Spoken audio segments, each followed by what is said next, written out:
Welcome to our trash revolution. I'm so upset. Oh my God. The guy!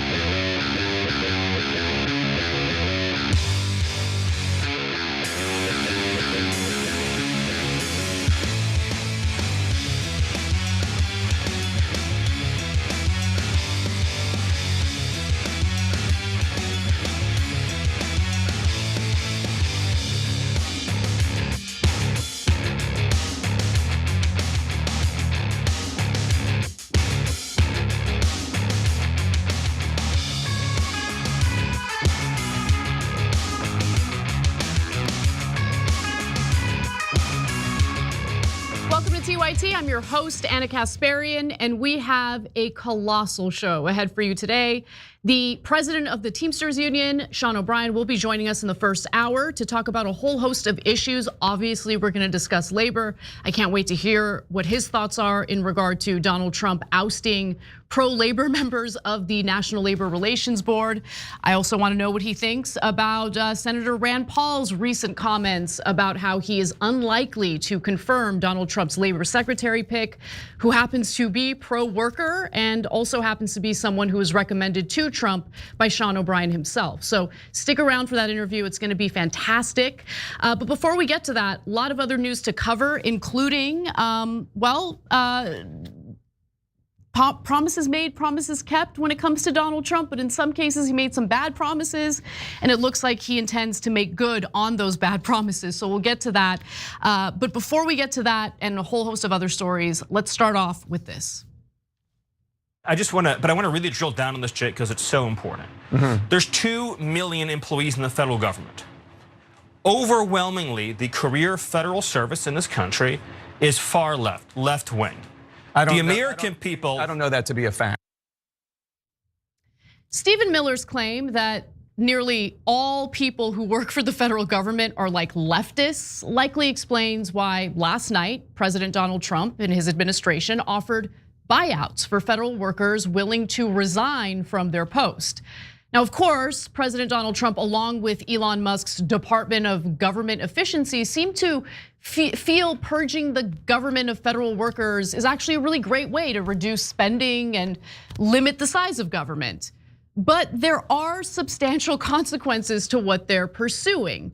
And before we get to those ramifications, well, let me tell you what is actually happening, what Trump's plan entails.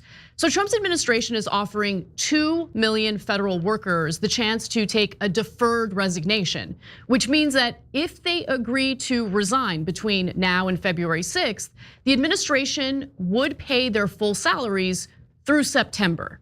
Now, the offer was made through a memo by the Office of Personnel Management titled "A Fork in the Road." That was emailed to federal employees. It laid out 4 pillars that the reformed federal workforce will be built around, noting that the federal workforce should be comprised of employees who are reliable, loyal, trustworthy, and who strive for excellence in their daily work. Employees will be subject to enhanced standards of suitability and conduct as we move forward. I think the word loyalty is especially relevant in that statement, but nonetheless, employees who wish to resign were told to 1, select reply to this email, 2, type the word resign into the body of this reply email, hit send. I like how thorough they were with the instructions there. Now, according to a guidance memo from the Office of Personnel Management, employees who accept the offer will promptly have their duties reassigned or eliminated. I think they're looking to eliminate these roles. Now, they will then be placed on paid administrative leave until the end of September. A full-time federal employee or all full-time federal employees are eligible to take this offer with a few exceptions, which include members of the military, postal workers, and positions related to immigration enforcement and national security. But if the federal workers decide, nah, I'm gonna refuse to take this deal, and they think that their jobs will be safe, they're sadly mistaken. Trump's administration actually made very clear writing that at this time, we cannot give you full assurance regarding the certainty of your position or agency, but should your position be eliminated, you will be treated with dignity and will be afforded the protections in place for such positions. Now, an email to the heads of federal agencies also said that a substantial number of workers could be reclassified to at-will status, which, to be clear, would make it significantly easier to fire them. As far as the Department of Government Efficiency goes, it's pretty clear that the leader, Elon Musk, had a hand in crafting this email. Why do I say that? Well, it had the same subject line and similar language as an email that he sent asking Twitter employees to resign back in 2022. So how many federal workers are likely to take this offer, especially since those who don't could still lose their jobs? Well, a senior administration official told NBC News that they expect 5% to 10% of the federal workforce to quit, which they estimate could lead to around $100 billion in savings. And while 5 to 10% doesn't really seem like that much, in reality, we're talking about hundreds of thousands of people who would leave their roles in the federal government. Remember, there are about 2 million federal workers.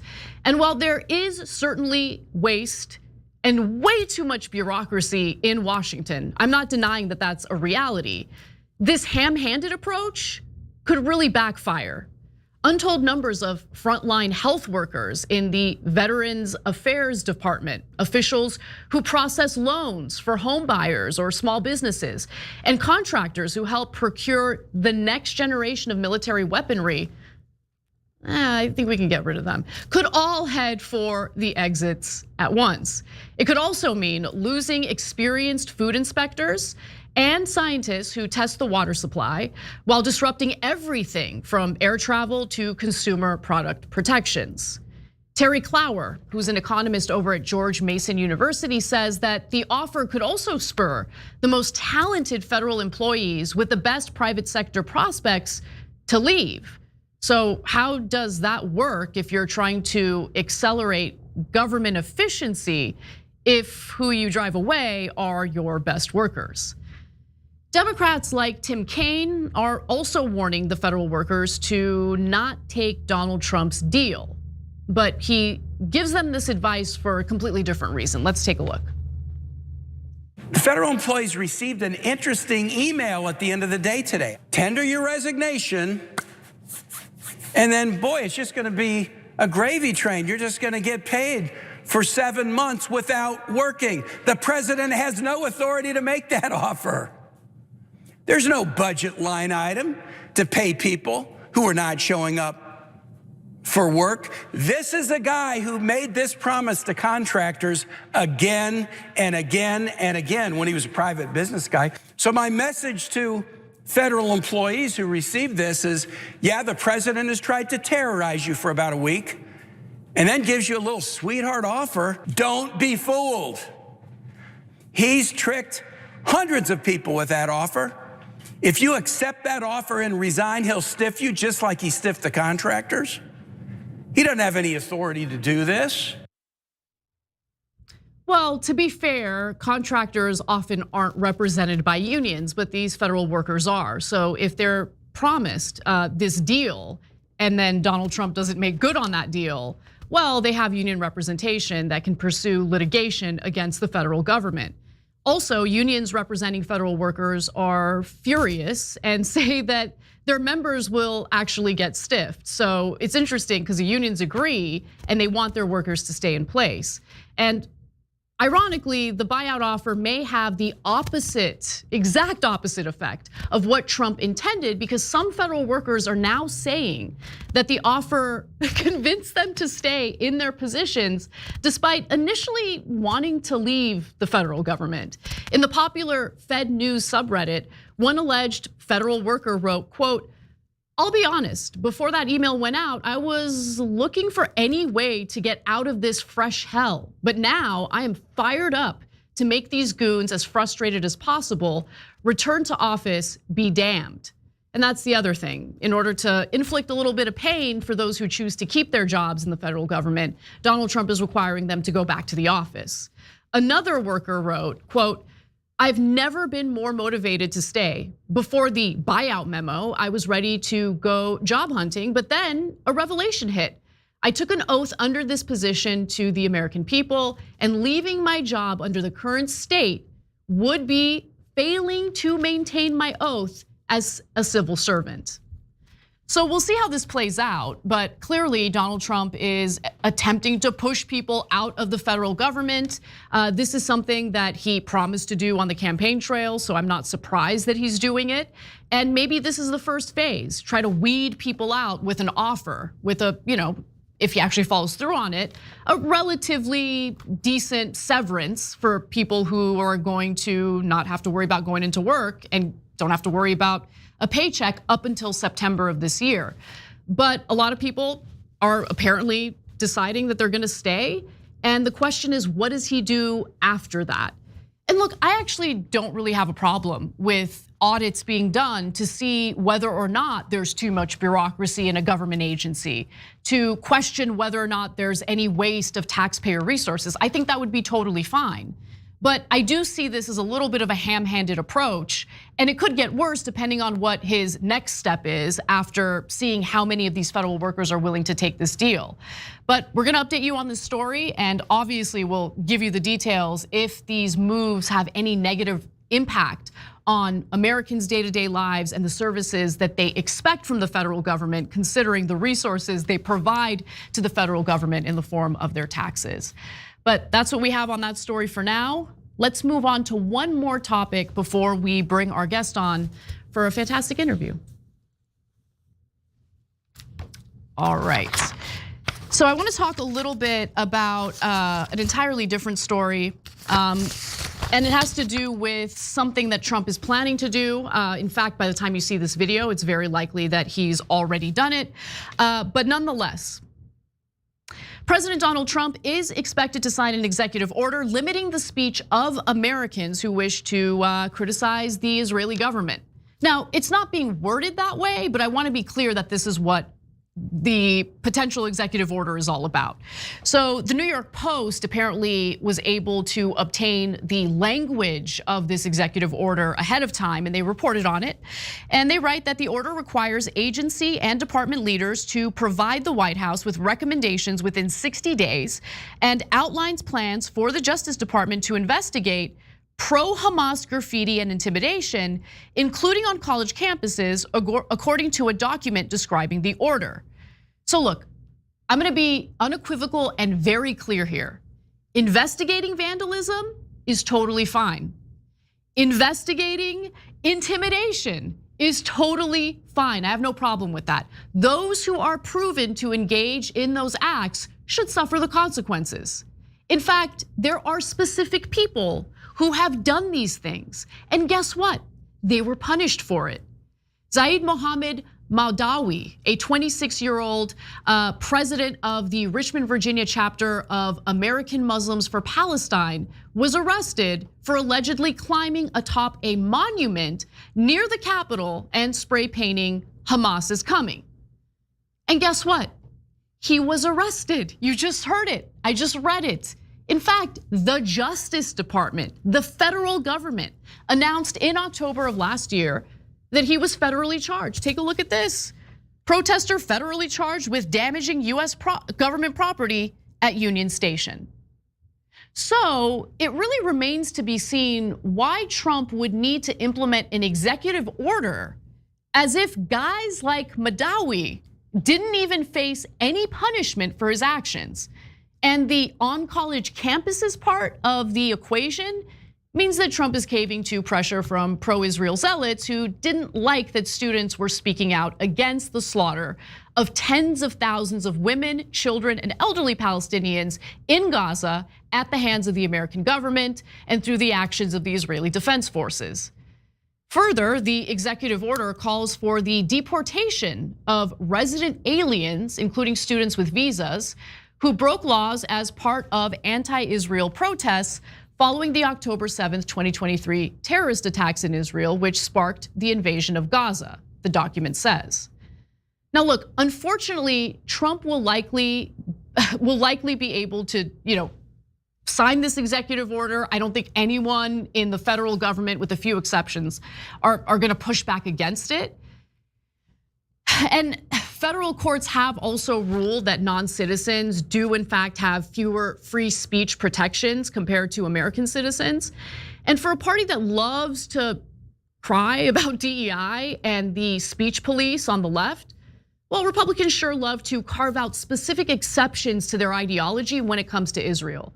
6 House Republican-led committees issued a report last month calling for the federal government to do more to address anti-Semitism, including by conditioning federal aid to colleges to force stricter policies against anti-Jewish bias. Hate speech generally is legal in the US, but the House GOP report released last month argues that federal law bars recipients of taxpayer funds from tolerating discrimination. Criticizing a foreign government is not the same as espousing hate against a marginalized group of people.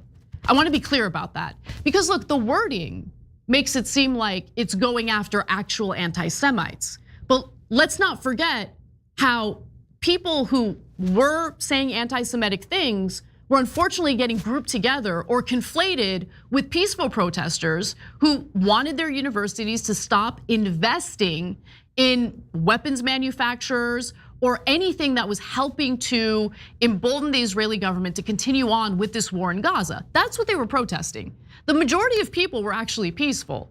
Those who weren't peaceful, those who were causing problems, in some cases definitely did face consequences. If they didn't, they should have faced consequences. But this conflation is what bothers me. This is a way to silence students who are not doing anything violent, who are not anti-Semitic, and that's a huge issue here. People like Prime Minister Benjamin Netanyahu intentionally confuse the two. Take a look. What's happening on America's college campuses is horrific.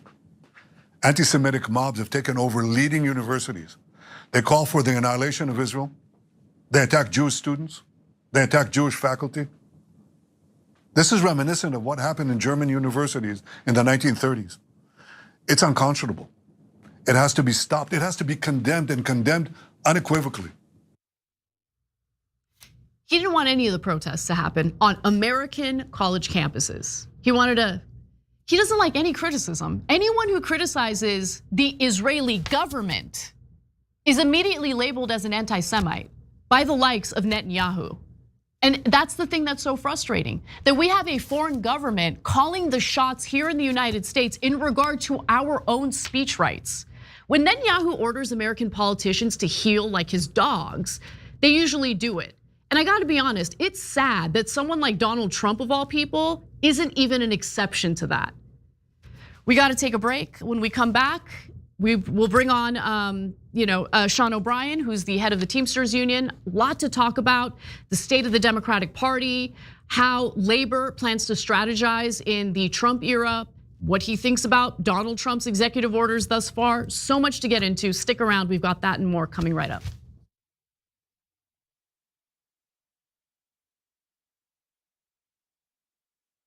Everywhere you look, things are getting more expensive. Here at TYT, we understand this. That's why we're not gonna price gouge you or use inflation as an excuse to raise our prices. A TYT membership is not your typical subscription, but basic membership is still just $4.99. So what do you get for that price? For starters, you're getting exclusive programming, unique, exclusive designs from Shop TYT, access to a members-only chat, giveaways, emojis, and so many other amazing perks. But most importantly, you're helping to make an impact. As a TYT member, you not only help us do the shows every day, but you drive real positive change in the process. In 2017, we helped to start Justice Democrats right here on TYT. That's a group that got a dozen progressives elected into Congress. That's amazing, you did that.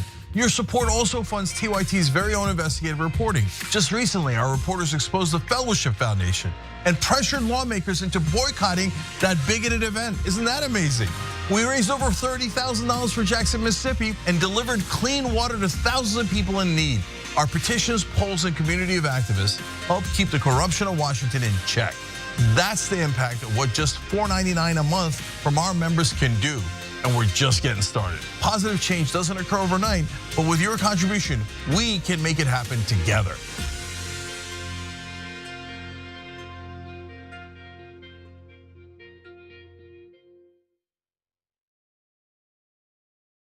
In the bonus episode for the members, we do some inside baseball. We're gonna look at John's desk. Nice little spaceship here. Nerd, but it is kind of look cool. Who has Legos? Oh no, he's taking apart a keyboard. Who has a mouse pad that's this big? He's got a dog with a nose that you can hang something on. You know what this desk screams to me? Nerd.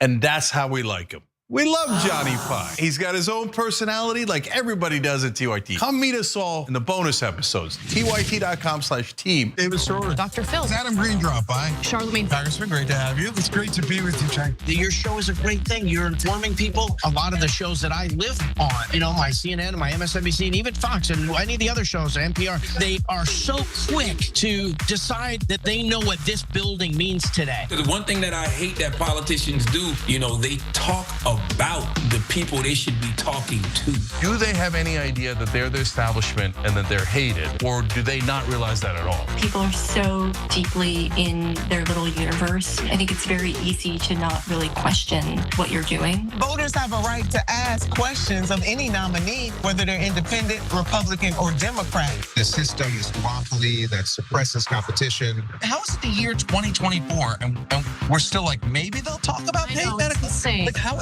is that like at one level it's like, good, what we're talking about it now. You're like, it's 2024. And that's always been the critique, your critique of us is, well, you guys give good speeches, you put out good tweets, but you're not wielding actual power. Now we're starting to. Yes. Congratulations on all your success. You guys are everywhere. It's about a country and a principle, and that's what you and I both work to achieve. And I'm so glad that at least half the battle has now been won. If you want to go really hear what's going on honestly, you should tune into the Young Turks. Thanks for doing such a great job. Please keep it up. Hang tough. Yeah. That makes me so happy. Oh, I like making you happy. I didn't think about that. This is a happy Ana Kasparian. What's up? You're welcome, YouTube. Join the Dragon Squad by becoming a YouTube channel member. Click the join button below or sign up on tyt.com/join to get access to fun emojis, a member-only chat, exclusive shop TYT designs, ad-free watching, and so many other amazing perks. Plus, you get bragging rights for being part of the coolest community on the internet and help us drive real positive change in the world. The Dragon Squad awaits, so join today.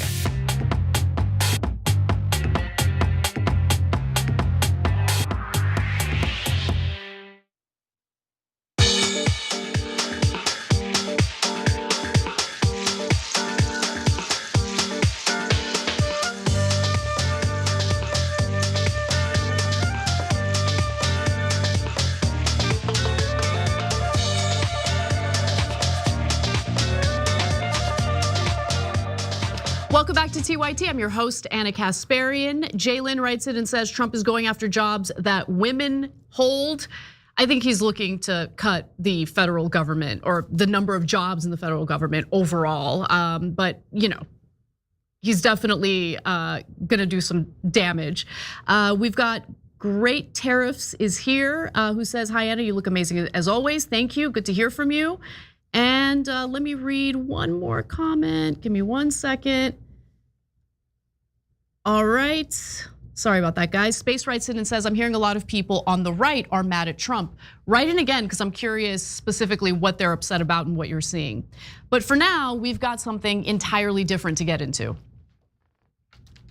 You tweeted at me 1, 2, 3, 4, 5 times. And let me read what the last one said. It said, greedy CEO who pretends like he's self-made. What a clown. Fraud. Always has been, always will be.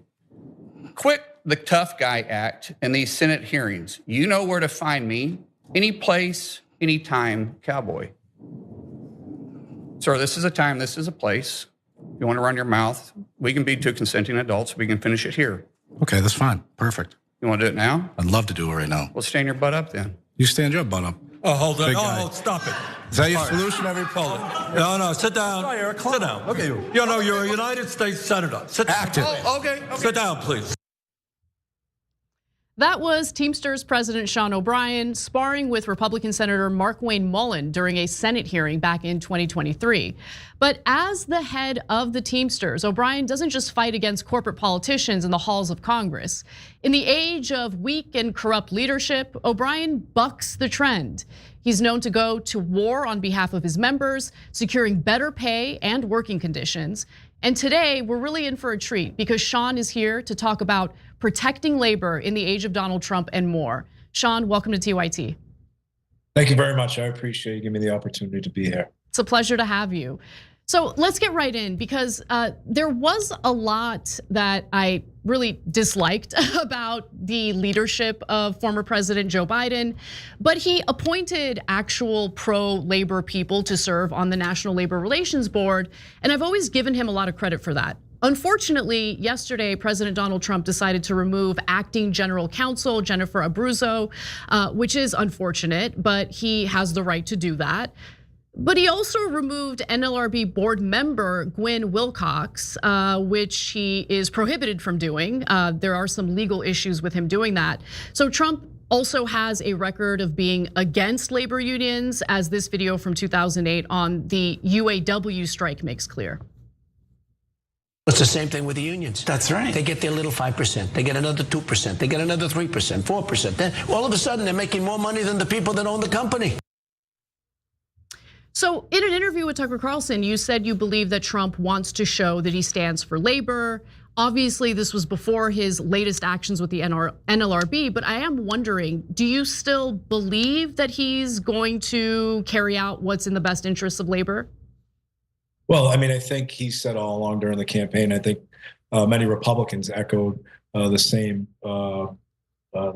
message, was that they wanted to be the working families parties, that they weren't against labor unions. But people are focusing on the drastic actions of this last week, and some of them have been drastic. Yesterday's termination indicated, that Trump's in charge and he's going to make the decisions regardless. But I think what we need to focus on is the NLRB as a whole. Mm-hmm. Over the last 20 years, I think anybody that has to deal with the NLRB and the Teamsters Union on behalf of 1.3 million members deals with the NLRB and has probably more proactively than any other union.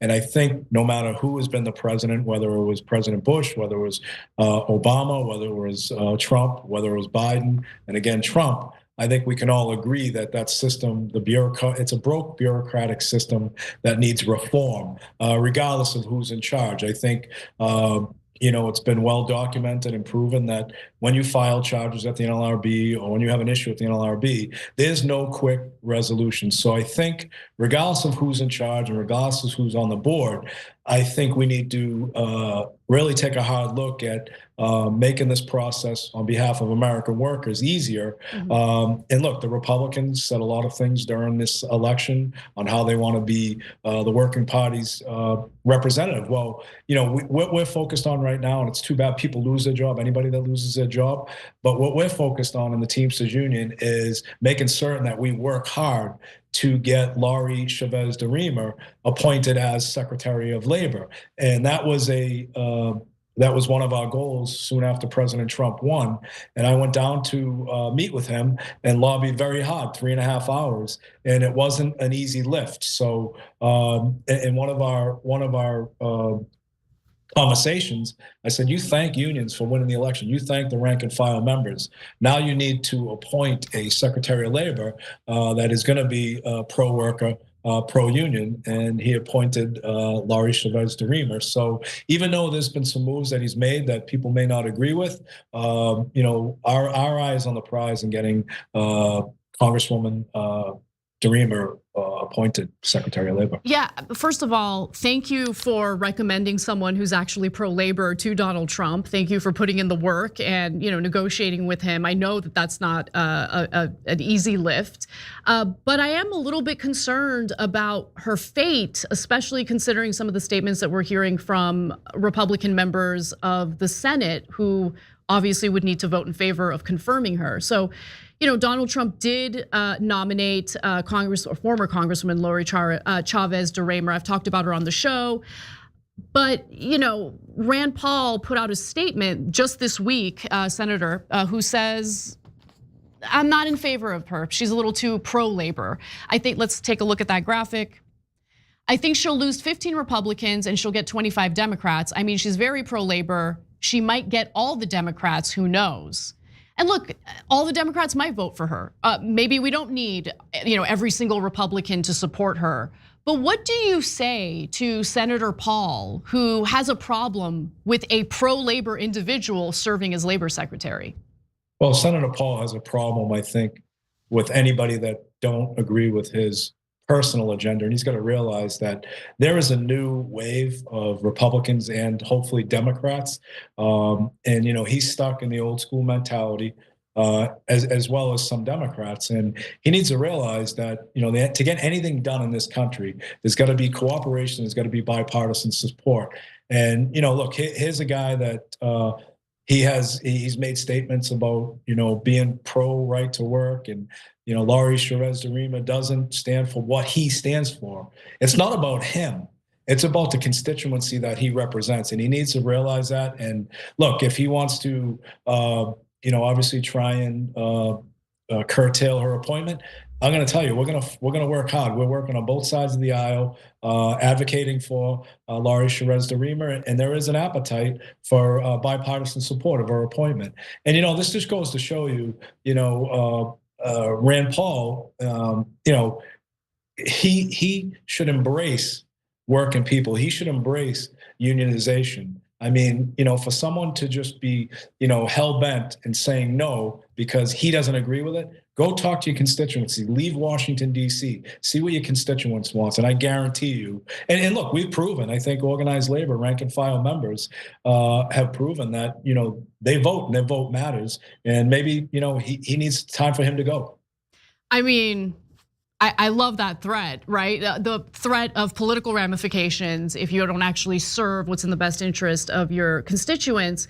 But unfortunately, I feel that we have a political system that's now partly broken due to the fact that bribery is kind of baked in. And so those corporate donors unfortunately seem to have more sway over these politicians as opposed to constituents and labor. But I want to get back to why it is that you decided to recommend Chavez-DeRima for this position. She was a Republican congresswoman, so when I was kind of singing her praises on the show, there was some pushback, people questioning whether she really deserves the pro-worker, description. But since you're the one who recommended her, why did you recommend her? What is it about Chavez-DeRima? Well, I recommended her because she worked very hard on behalf of a lot of our members in Oregon. Her lineage, she's a daughter of a Teamster out of Northern California. She supported the PRO Act in its last version. And, she understands working people. But, everybody is going to always critique whatever decision, whoever's in power. But the reality of it is anybody that, especially in labor, that's, wondering, what Laurie Chavez-DeRima is going to do. What is the alternative? What was the alternative? I mean, clearly the Republicans won the election. We needed a Secretary of Labor that has some union connection, that understands how important the struggle is for working people, has supported issues in the past that support working people. So what is the alternative if it's not her? And, she came on strong. We met with her. We liked what she had to say, and we advocated for her, and we're going to stand by our decision. And look, our decision is based upon the 1.3 million members that we represent, but also the American worker that we hope to represent.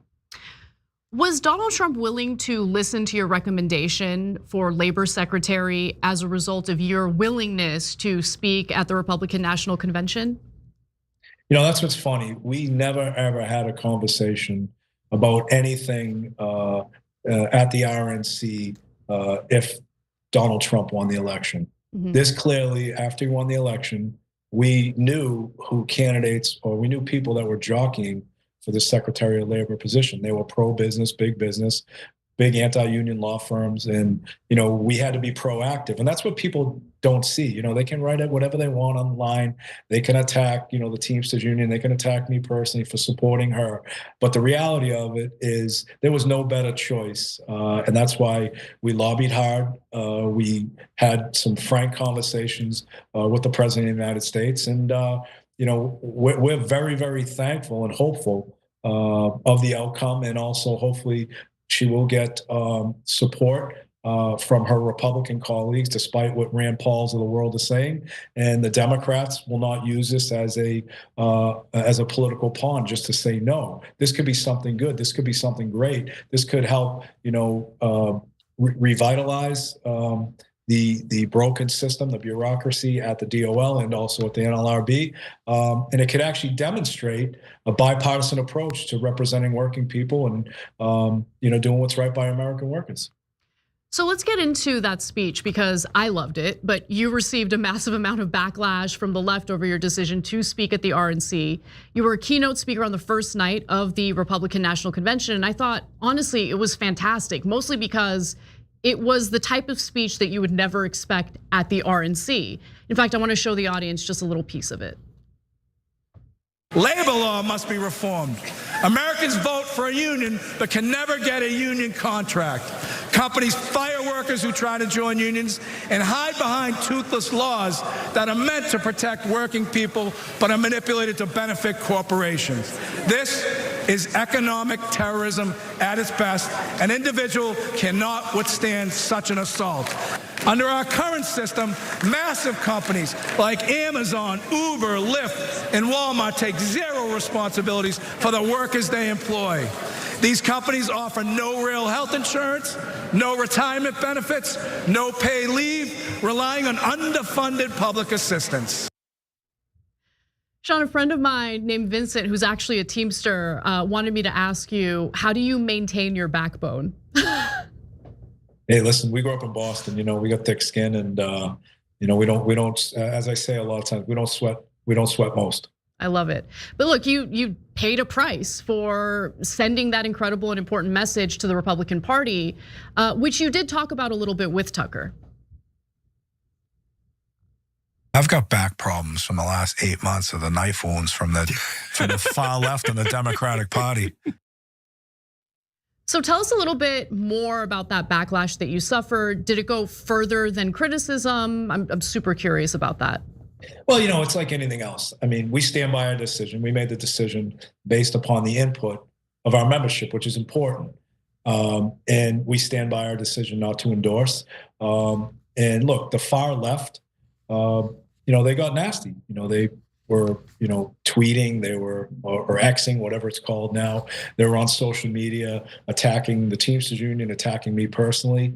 But at the end of the day, we made the decision. We made the right decision. We stand by our decision. And I think instead of, looking to blame people for the outcome, like the Teamsters Union and myself, of this election, I think the far left and some of these Democratic politicians, not all of them, because there are a lot of Democrats out there that recognize that the old Democratic Party that used to embrace labor, that used to fight for labor, has actually become the Republican Party that they despised at once. Getting in bed with big tech, big business, big pharma. So I don't regret any decision, and I think instead of pointing fingers right now, I think people should be looking in the mirror. Like, look, I as a union leader, I suffer some defeats along the way. We lose organizing campaigns. Sometimes we don't get the best contract we need. And the first thing we do is self-reflect. What could we have done different? What could we have done better? We don't look to blame other people. And I think that's what the Democratic Party has to do right now. Not all of them, but some of them, especially some influential people, to say, look, we blew this. We can't blame anybody else. We've got to acknowledge that we made some missteps. We discounted the support of people like rank and file members in unions, who I think on the average would probably vote 65%, despite what their leadership was advocating for. And, I think they've lost touch with American workers. I think they need to get back in the trenches with their constituency, get into the neighborhoods and talk to the people. And the Democrats during this election process were very critical of anybody that went against them, very critical of anybody that didn't follow their marching orders. And look, the one thing that working people and myself alike, we don't like to be told what to do. We like to be asked what our opinions are because our opinions matter. Our opinions allow them to serve us. And I always want to remind people that whether you're a Republican, Democrat, or Independent, if you're fortunate enough to get elected, you've got to remember who you work for and who you serve. You're not supposed to be serving big tech, big pharma, big corporations. You're supposed to be serving the neighborhood, the constituents you represent. So there's an opportunity for the Democrats to reset and refocus on who they represent. But there's also an opportunity for Republicans who had a pretty strong narrative of how they want to support working people and working families' agenda. They have an opportunity to prove that as well. Yeah, you know, I've seen a few examples of Republican lawmakers who don't just talk the talk. They're pursuing legislation that actually would help ordinary Americans, in some cases, specifically labor unions and things like that. You know, Senator Josh Hawley was recently part of a Senate hearing in regard to credit card companies screwing over the American people. And I love the fact that he wants to take them to task. And it was something that I didn't really expect in the Republican Party at all. I also didn't expect, as someone who was a lifelong Democrat, I'm now a registered independent, that the Democratic Party would devolve into whatever it is now. I mean, I don't even know what the identity of the Democratic Party is anymore. And it's kind of difficult to stomach it because I think they've been kind of relying on the pro-union past of the Democratic Party, but I think that's kind of run out of fumes at this point. Yes, Joe Biden appointed a few good NLRB members. Sure, he rhetorically said he wanted to pursue things that would make it easier for workers to unionize, but didn't really fight for it. At the end of the day, when push comes to shove, I don't really see a lot of action from the Democratic Party in regard to bettering working conditions, making it easier for workers to organize their workplaces. A lot of talk about the PRO Act, but really no fight among the Democratic Party or members of the Democratic Party to get that legislation passed. And I'm curious why you think the party has kind of shed its pro-worker identity. What do you think is at the root of that issue? Well, it's big donors, big corporations. You know, they, you know, like I said earlier, they've become what they've despised. You know, what they've accused the Republican Party of. I mean, you look at who ran Kamala Harris's campaign, right? Her finance director was Uber, Lyft. They are gig economy, independent contractor model that we fight all the time. And you know, that RNC speech that I gave that you referenced, remember when I first got on stage, I was getting all kinds of applause. As soon as I started speaking the truth about corporate America, corporate elitists, you know, that applause diminished. Yep. I would have gave that same exact speech at the DNC because although there'd be different names and different titles, it would be the same billionaires, different companies sitting in that audience as well. So that speech would have been specific for both parties. And you know, that's what we're dealing with. And that's why the Democrats have lost sight. And look, I have faith that if people are really convinced and people really have an appetite to go back to the way it was as far as who they represented and what they stood for, you know, anything can be fixed. But my bigger focus right now is working bipartisan to get things done. The last 4 years, there has been no dialogue across the aisle. A lot of legislation like the PRO Act and other pro-worker legislation was kind of used as a pawn in the grand scheme of things. You know, let's throw the PRO Act out there 6 months before in its form that no one agreed with on the other side. Let's just throw it out there just to get the Republicans to say no so that we can point our finger and say, see, they're not for the workers, instead of working the previous 4 years to say, all right, great, this is what we need to do. We want to work together on this. What works for you? What can you accept in a version of the PRO Act? What can't you live with? And that's what negotiations are all about. I do it every single day. I negotiate with companies every single day and trying to get a resolution that works for each side. That shouldn't be any different than what goes on every single day on the Hill. And you know, look, let's not lose sight of the fact that we talk about the PRO Act. Now, in 2008, 2009, we had a Democratic president, a Democratic House, and a Democratic Senate majority. We sure did. And our biggest goal, when I say our, labor's biggest goal was to get the employee free choice passed. And who fought hard against it? Big corporations, big tech, the same people that the Democrats have embraced, and we still couldn't get something passed. So obviously that thought process and that mentality has got to change, and we've got an opportunity to do it right now, to work across the aisle and get something done, not for a Democrat, Republican, Independent, but for the American worker. Yeah, and might I add that when Obama came into office, his first 2 years, not only was he in charge, he had a supermajority in Congress. I mean, a filibuster-proof Senate. And it really does go to show you that, the little tricks that they do, like with the PRO Act, isn't because the majority of Democratic lawmakers support the PRO Act. They know it's not gonna pass. They're just doing this little trick to give the illusion that they're all on board with the PRO Act while the Republicans aren't. But I mean, whenever there's an opportunity to pass legislation, when the ball is in the Democrats' court, there's always the bad cops, right? The people who are willing to raise their hands and say, nah, I have a problem with this legislation. During Biden's term, Manchin and Sinema in the Senate were the ones willing to raise their hands and go against Biden's alleged agenda. And I say alleged because he didn't really fight for it. It's hard for me to buy that he was in favor of his own agenda when he was so tepid in promoting it and fighting for it. But I want to end on two more things, and I'll be brief. I know you've been very generous with your time.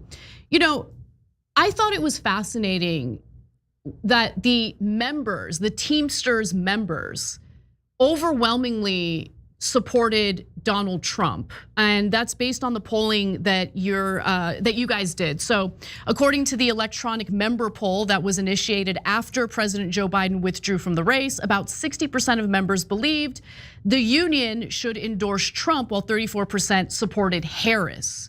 And so, I was a little bit surprised by those numbers, but not really, not by much, because I think a lot of people assume, well, those who are part of labor unions, they're all like super left wing. That's not true at all. A lot of union members are not left wing. And in fact, I think a big mistake that the Democratic Party makes is that they feel entitled to the support or endorsement of labor unions, which the Teamsters decided against doing this time around. You guys didn't endorse either candidate going into the election. But I wanted to ask you, why do you think the majority of your members back Donald Trump, given the record he has, rather than supporting Kamala Harris? Well, I think a couple of reasons. Number one, I just want to make a point. You eloquently posed it in your statement just now, is that our members are sick of being told what to do and what's good for them. And I know that as a leader of the Teamsters Union, quite frankly, we've made investments in Democrats, and we haven't got that return on investment. So that's number one. And number two is that the Democrats just think support of union working people is like 10th grade geometry. It's a given. And it's not a given anymore. Our members are very sophisticated. They're very educated. And the Democrats tried to frame this election as a social justice issue. And the social issues are very important. You talk about, abortion and everything else. They're all extremely important. However, the most important thing for working people was the inflation. It was economic with our members, and I think everybody else that was affected that's a working person. Price of gas was extremely high, inflation was high, cost of groceries was high. People were forced to pay utilities on credit card bills like a 29% interest. So this clearly was a misjudgment or an underestimation of how much our members pay attention, and it's an indication that our members were hurting, and this completely was an economic election. And I think the details or the results based upon the details of our members and their input through the surveys support the surveys and the outcome of the election. And the Teamsters did a good job in interviewing every presidential candidate in order to ensure that the members were informed on the options, and then they can make a decision over who they want to support. But what I thought was really interesting about that was, after you guys sent out the request for the candidates to be interviewed, Donald Trump was the first to commit to that interview, which I thought was impressive, to be honest with you.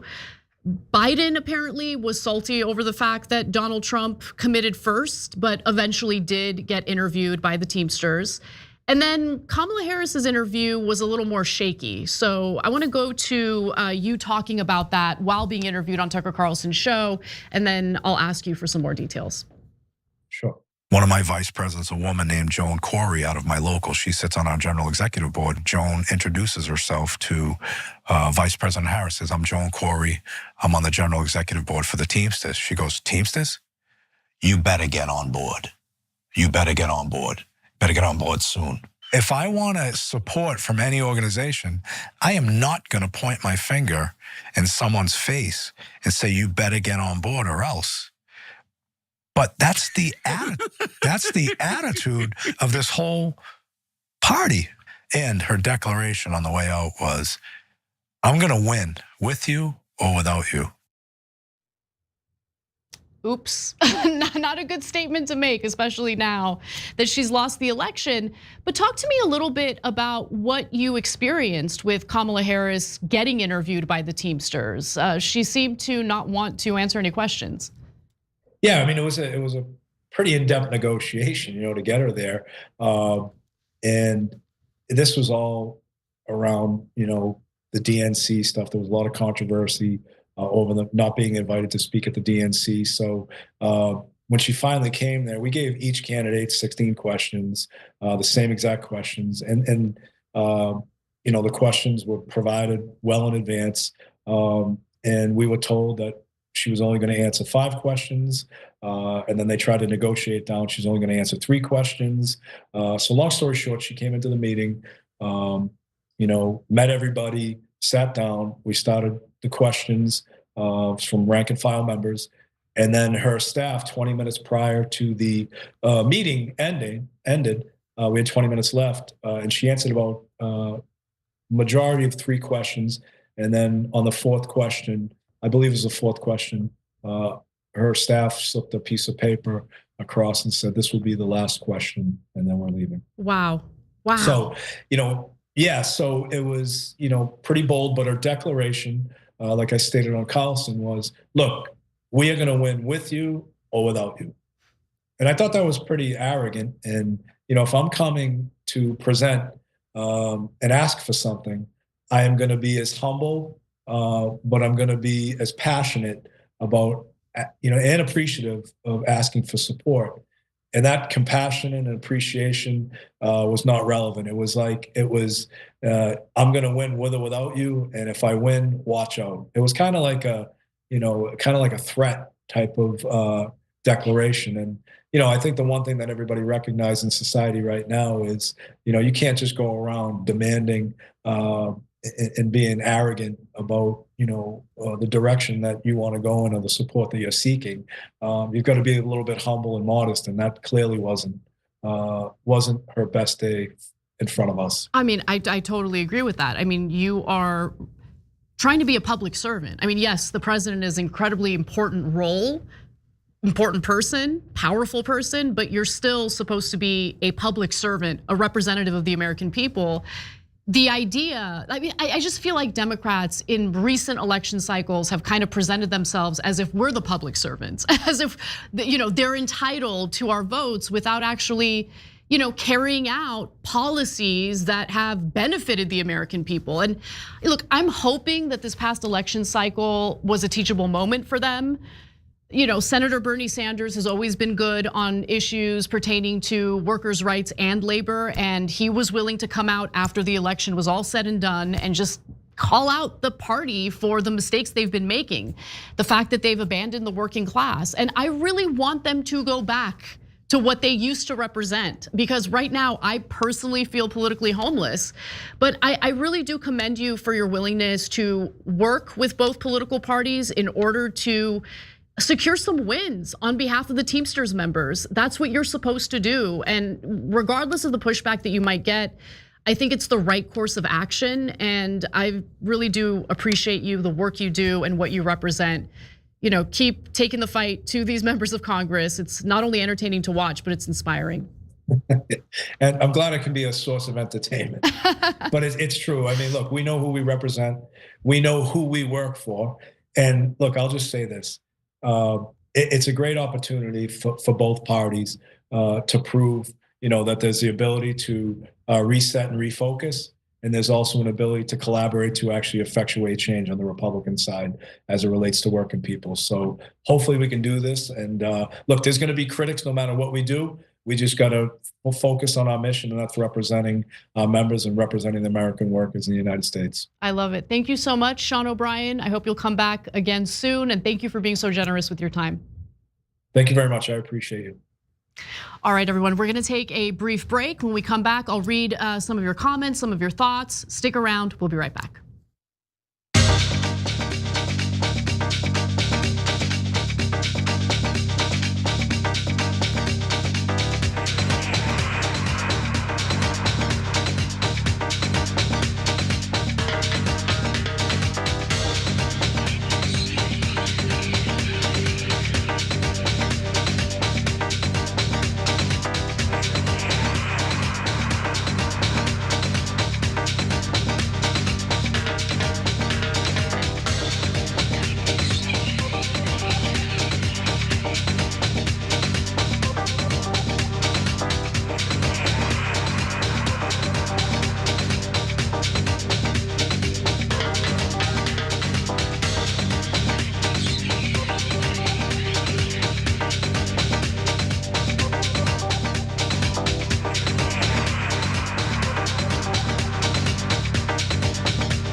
Get myself in a little trouble.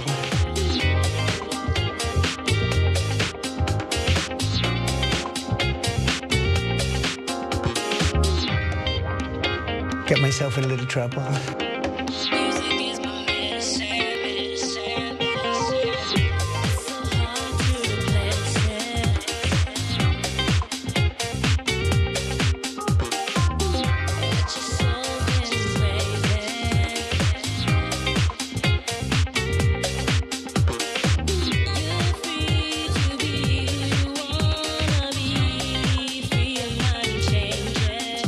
Welcome back to the show, everyone. Before I bring Wos in, I wanted to take some time to read your comments, starting with Anthony Rufo, who writes, Sean, with the concern around federal funding and people's concern for their job, would your union be able to unionize federal employees? So here's the thing, a lot of federal employees are already unionized. So we'll see what kind of action these unions would be able to take if Donald Trump and Elon Musk are attempting to push people out of their jobs. So we'll see how that all plays out. But yeah, I mean, it's difficult to give you any deep analysis on that story because we don't really know how it's gonna play out yet. But of course, we're gonna stay on it. And we'll give you more details as we learn more about this attempt to push federal workers out of the federal government. Moondragon writes in and says, so if a bunch of students do Nazi salutes, I wonder how this executive order will handle it. Well, I mean, it's complicated, right? Because I'll give you an example, right? Just to juxtapose. So you have someone like Ann Coulter who despises immigrants. She goes to college campuses, gets protested because of her views and the argument that we hear. And I agree with this argument, even though I disagree with Ann Coulter entirely. I hate what she espouses. She has the right as an American to engage in that speech, even if it's considered hate speech. So college students saying that if they do a Nazi salute, or if they say that they liked Hitler, like disgusting stuff, they are in fact protected by the First Amendment if it's simply speech. Obviously, they're not protected by the Constitution if they're engaging in vandalism, if they're harassing students based on their identity. And I wanna be clear, any students who are being bullied, harassed because they're Jewish, the bullies and the harassers should face punishments for that, okay? Like no holds barred on that. However, speech is speech and it's supposed to be protected. So you're right, you ask a really good question, Moondragon. How exactly would this executive order handle that speech?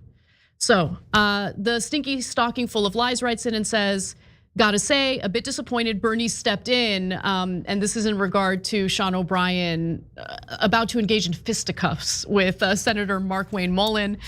And then Bernie did step in and basically told them to sit down. I was ready to see some WWE style chair shots. Kidding, of course, only love can conquer hate. And Titan writes in and says, I just love TYT. Thank you, Anna, for this interview. Thank you to Sean O'Brien for being willing to spend his day with us, a part of his day with us, and answer some questions. Woman AF writes in and says, O'Brien Turner or Turner O'Brien 2028.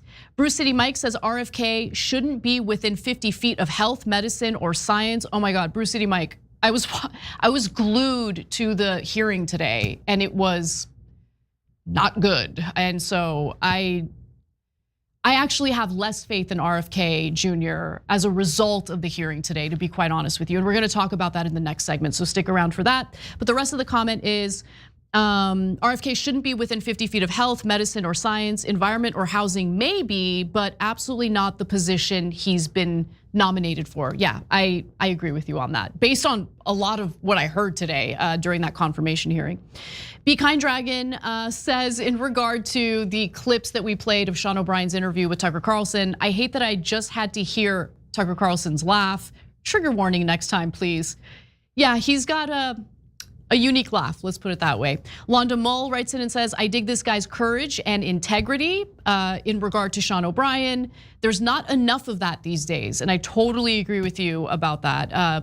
Courage is important, especially for someone who wants to be a leader, and that's exactly what Sean O'Brien is. Kat Lowe says, I think a lot of people voted that way, the way that they did, as an act of rebellion, and here we are. I think so too. I think there was a lot of anger toward the Democratic Party in this past presidential election cycle. A lot of people stayed home who would have otherwise voted for the Democratic candidate. Others, I think, wanted to teach the Democratic Party a lesson. The question is, will they learn any lessons from the last election cycle? And I'm not so sure. All right, let's take a break. When we come back, Wosny Lambre joins us for the second hour.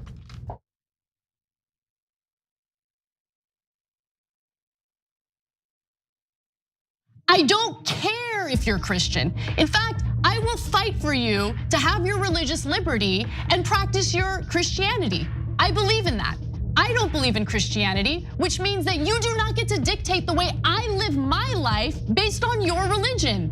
I don't care what the Bible says. You have every right in the world. All those women who identify with your religion have every right in the world to not get an abortion, to not take birth control, but they do not have the right to dictate my life and what I decide to do with my body. I don't care about your goddamn religion. I'm so tired of having nonstop conversations about what the Bible says. You live your life in the way that you interpret the Bible. Again, I don't care, but you don't get to take the Bible and tell me, well, the Bible says this in this chapter, in this verse. I don't care. I don't care. I don't believe in it. And I have the right, based on our Constitution, to not believe in it. Here I am, Nancy Pelosi, saying this country needs a strong Republican Party, and we do. No one is representing what I call the silent majority, which is about 2/3 of this country, indisputably progressive. But now we say the time has come for regime change in American television. The Young Turks Network. You know, you have the Young Turks saying this is the time to fight for our values. Young Turks is the oldest left media institution I believe that there is. Real front runner in the online media space. You guys might know us.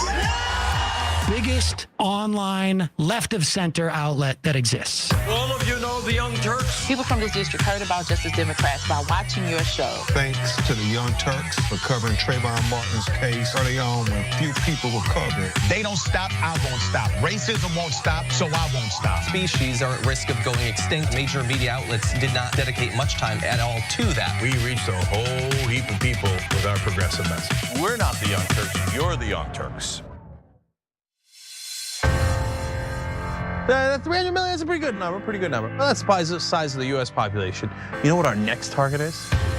The size of the entire world. We just crossed 5 billion views on YouTube. I mean, imagine 10 years ago thinking one day. We looked at you like, are you nuts? Young Turks has just passed another milestone. 25 billion lifetime views. Damn. Too strong, way too strong. That's 25 billion times someone watched the progressive message delivered to people all over the world. You know who helped to do that? You guys did. Our members and our audience are amazing, and they helped us to reach 2 generations, both millennials and Gen Z. They're both super progressive. And I gotta tell you, we're just getting started. Thank you.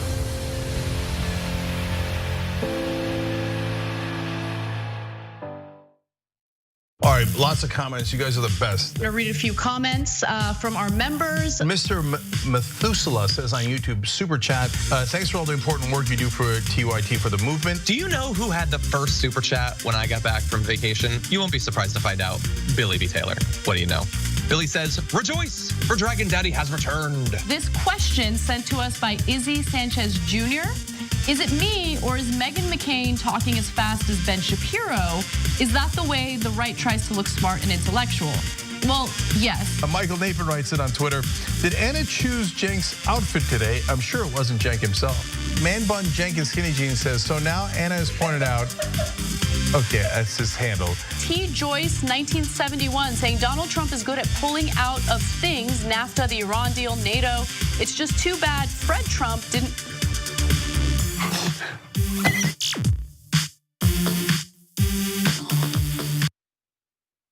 Frack, frack, frack, like a duck. Frack, frack, frack. Get myself in a little trouble.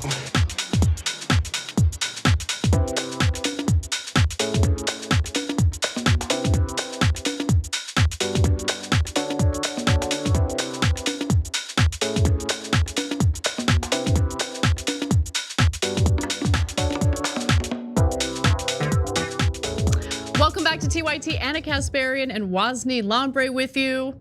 Woz, I am so excited that you're here.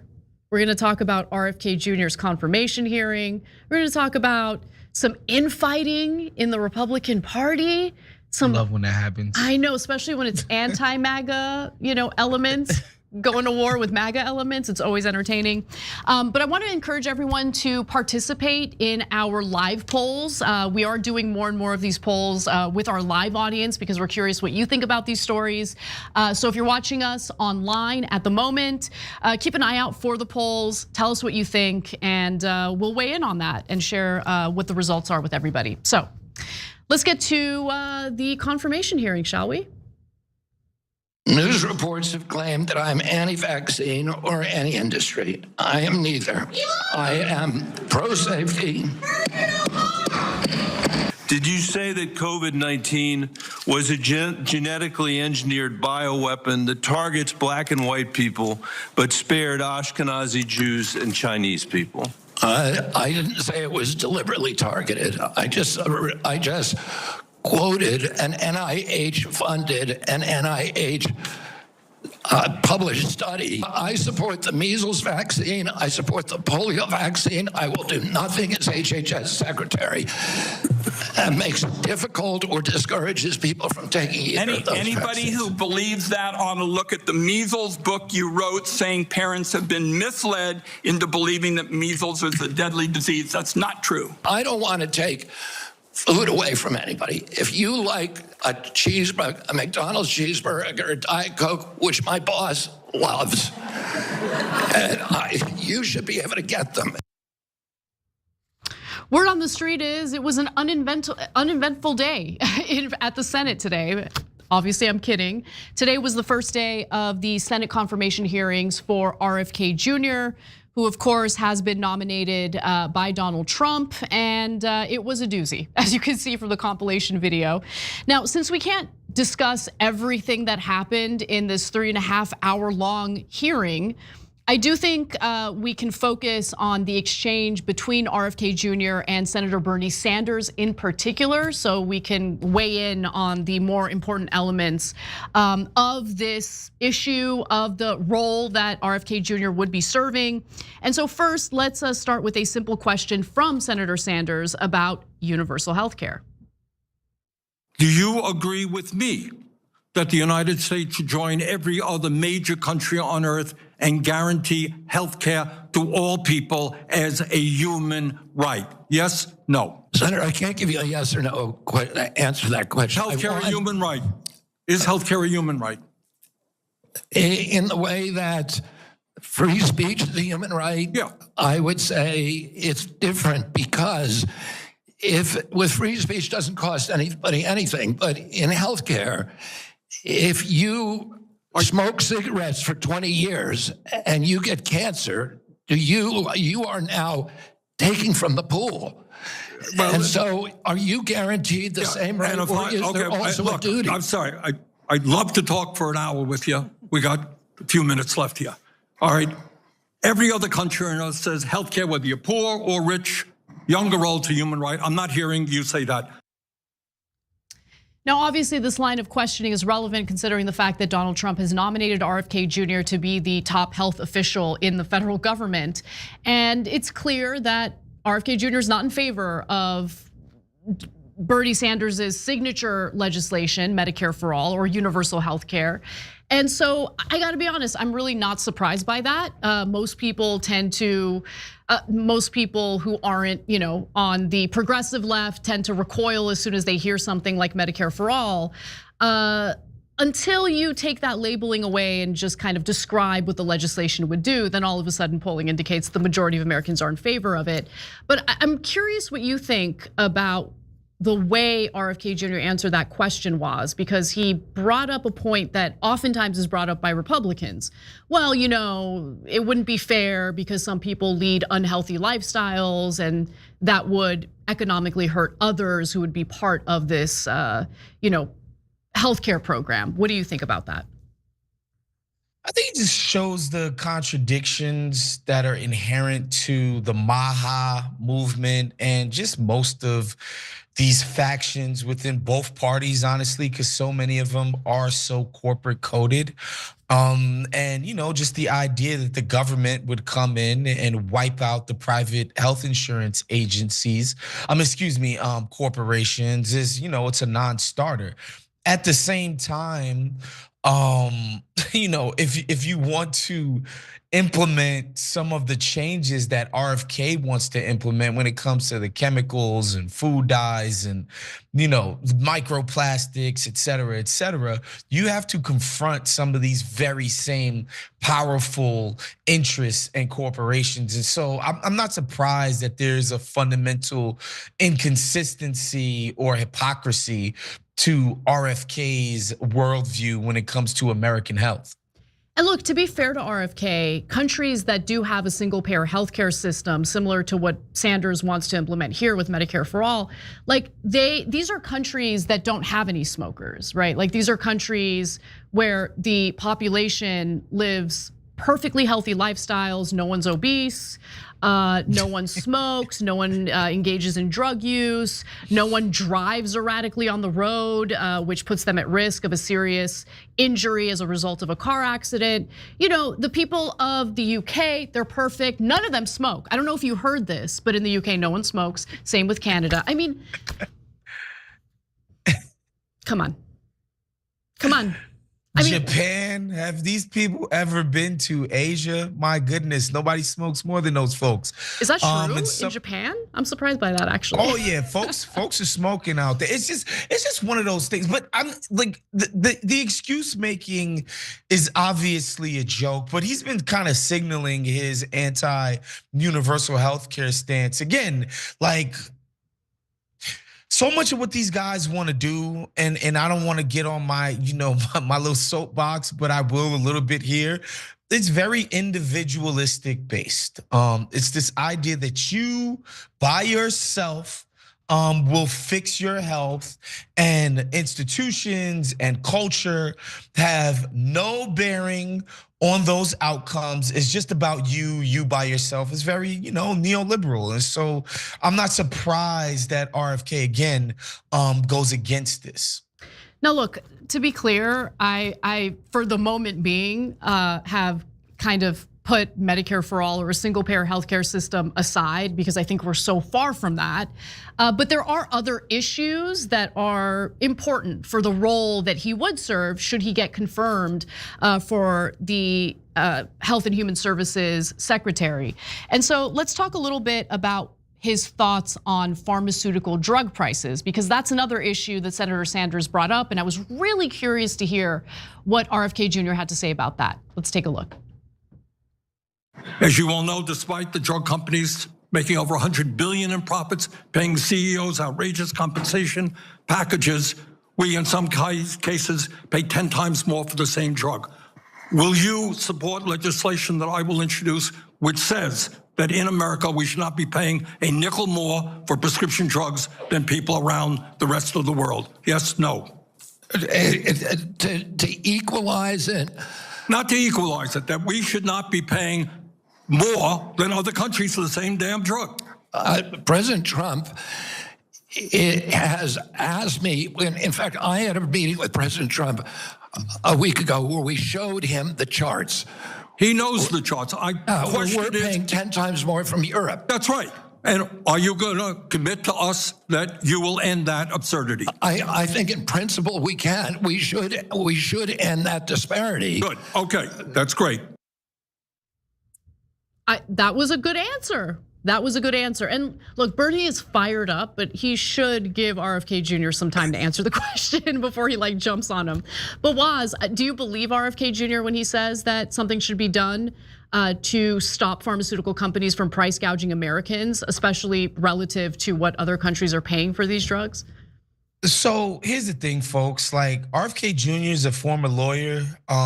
You guys, you guys can tell he is he has a tough to listen to speaking voice. But in other settings, other interviews, I've watched this guy when he's talking about his pet issues, this guy speaks with the utmost conviction, even despite his, his speech issues, right? To see him sort of hemming and hawing right there, and stammering his way through that answer kind of gives you what you need to know right there, Anna.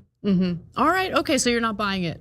And I don't blame you for not buying it. Honestly, look, the It's a issue- tough sell from him.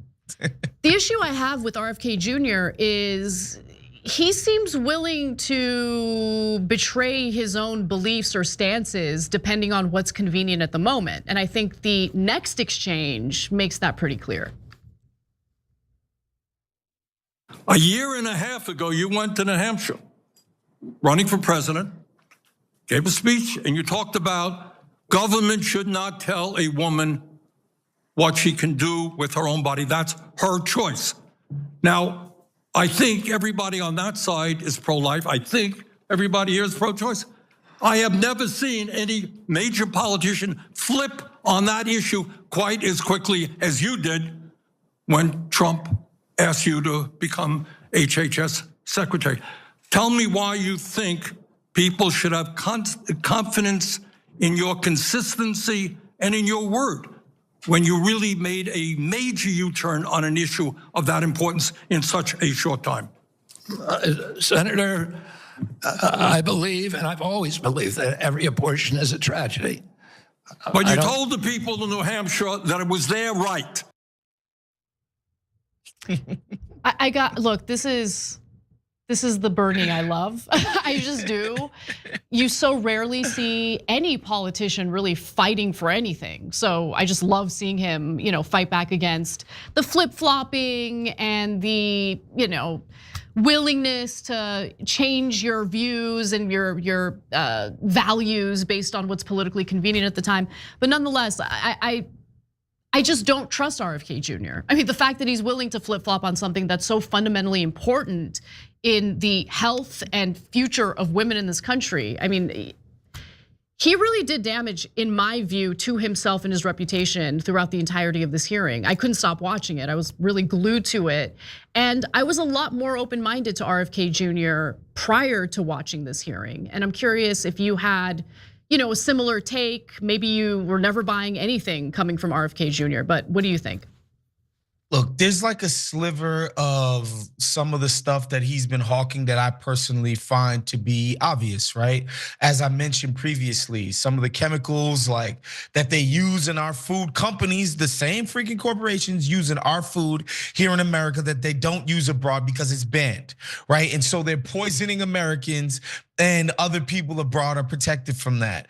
A lot of this other stuff where corporations are just taking advantage of our very lax regulatory environment in terms of the food Americans are allowed to get, and him taking the quite obvious stance against such practices where, it's sad to say, and I know we say it all the time up here, but like the Democrats, they just have nowhere to go on any of this stuff. They leave such huge openings because they are so in bed with many of these same corporations. They can't come out and say the obvious things about the cancer rates that we have here, the obesity rates that we have here, that other countries just as rich as us have none of that stuff, that it can only be because of what's being fed to us, that he comes out and he says, this obvious thing out loud.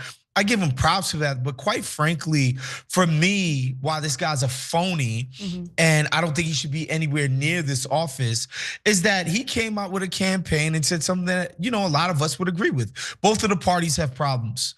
Both of them need to be burned to the ground. We can't trust either one of them. This sort of duopoly that they have on our politics is the very reason that our country is in the shape that it's in, and I'm here to be against it. Then at the drop of a dime, he just joins with Trump and the Republicans. He has no spine, he has no principles. I don't believe in this dude. Well, we're curious what the audience thinks about this confirmation hearing. So we're asking our live audience the following question. Let's take a look. Where is it? Oh, do you think RFK Jr. will get confirmed? And sadly, I agree with the majority here. 78% argue yes, very likely that RFK Jr. will be confirmed. Only 22% say no. From what I heard today, it seemed as though every Republican senator was on board. They don't see RFK Jr. as controversial, certainly not as controversial as Pete Hegseth, who had 3 Republicans vote against him. And I think there might even be a handful of Democrats who vote to confirm him. And remember, all you need is a simple majority, 51 votes, to confirm any of Donald Trump's nominees. So I agree with the majority here. I think that it's very likely that RFK Jr. will be confirmed.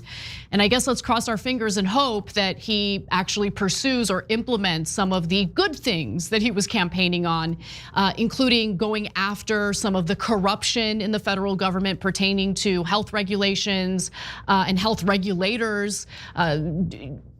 regulating some of the ingredients in the food that we're consuming. He seems passionate about that. If he gets confirmed, he'll have an opportunity to actually do something about it. So we'll keep our eye on the story and let you know if he actually falls back on those promises as well. For now, though, let's take a break. And when we come back, we've got a lot more news to get to, including some infighting within the Republican Party. If you thought that Representative Chip Roy was done going after MAGA, you'd be mistaken. He's still going after MAGA, this time a little more aggressively. We'll tell you what that's all about and more when we come back.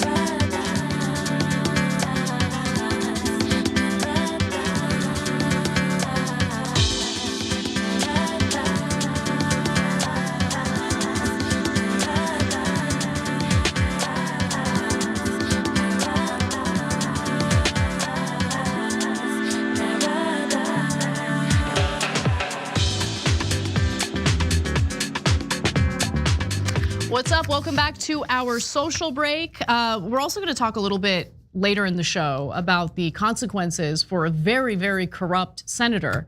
Now, corruption is overwhelmingly accepted in the halls of Congress, but believe it or not, there's still some rules when it comes to campaign funds and bribery and stuff like that. So we'll talk about the lawmaker who's now facing some serious prison time as a result of his actions. Egypt 5 writes in and says, Anna, when you say no one smokes in the UK, are you intentionally trying to overheat my sarcasm detector? Yes, definitely I was being sarcastic. Have you ever been to Europe? I mean, I don't know how people in Europe smoke as much as they do, but they love to smoke. And a lot of these countries either have universal healthcare programs or a single payer healthcare program, and they're doing just fine. So the argument that smokers make it impossible to implement a single payer healthcare program is ridiculous to me, but nonetheless. Rebel with a Heart says RFK is lying and he is squirming. He's squirming like his hemorrhoids are bothering him today. He was moving around a lot in his chair, I will give you that. Repect the political catboy says this Bernie only comes out when his esteemed colleagues aren't under fire. He is a little too deferential to his to his Democratic colleagues. I agree with you on that. But still, he came correct today, and I appreciated his line of questioning during the hearing. Let's go to our Twitch community where Mr. Scruffy04 says, there's no money to pay people 7 months salary, meaning the offer that Donald Trump has made to federal workers in the federal government. We're on a continuing resolution. Trump is lying. So we'll see what happens with that. But Wos, I'm really curious to get your thoughts on the effort to oust federal workers from the federal government. Obviously, Trump and Elon Musk are trying to minimize the bureaucracy and save some money. But obviously, there's a lot of concern about who that's going to impact. Yeah, it's funny because the first few executive orders felt very targeted, felt very thought out, felt very Project 25, bunch of these dorks at the Heritage Foundation and all of those people, like something that they legitimately worked 4 years on doing. And it had that air to it, like, wow, these guys are really prepared for day one. This sort of haphazard, very sloppily written, sort of just slapped together situation felt the opposite of that. I agree. And I think what they're gonna notice is like the interconnectedness of the bureaucracy plus the courts. It's like something like this, it's like not only will the bureaucracy have to agree to have their powers stripped, but the courts will too. Yeah. Thereby making themselves wholly irrelevant on behalf of Trump, and for what?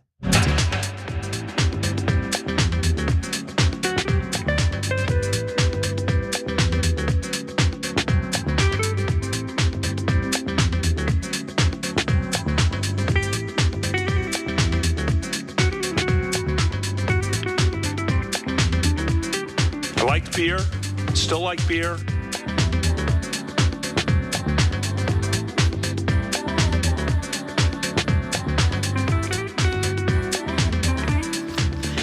All right, we got a lot more news to get to, but I have to read this comment from Octo Squiddies, who says, in regard to the election of Obama, he enjoyed the first 2 years of his presidency, of course, with a supermajority of Democrats in Congress. I voted for hope and change, and all I got was a right-wing healthcare scam. Well, look, obviously it's nuanced. There are some good elements of the Affordable Care Act, the fact that you can't get denied healthcare coverage due to a pre-existing condition. There are caps to how much you pay out of pocket per year when it comes to healthcare costs. Like, all of that is true. All of those things are good. But let's not get it twisted. The Affordable Care Act was a model that the right-wing Heritage Foundation came up with. And the Heritage Foundation is also the conservative think tank that drew up Project 2025. So I think it's important to know about that because it's just true. It would have been far better to not, tip your hat to a right-wing think tank and actually offer up, at minimum, a public option, but we clearly didn't get that from Obama. All right, anyway, let's talk about Republican infighting. You never have any ounce of self-respect to go out and campaign saying you're gonna balance the budget, and then you come in here and pass $110 billion unpaid for. I am absolutely sickened by a party that campaigns on fiscal responsibility and has the temerity to go forward to the American people and say, you think this is fiscally responsible. It is absolutely ridiculous.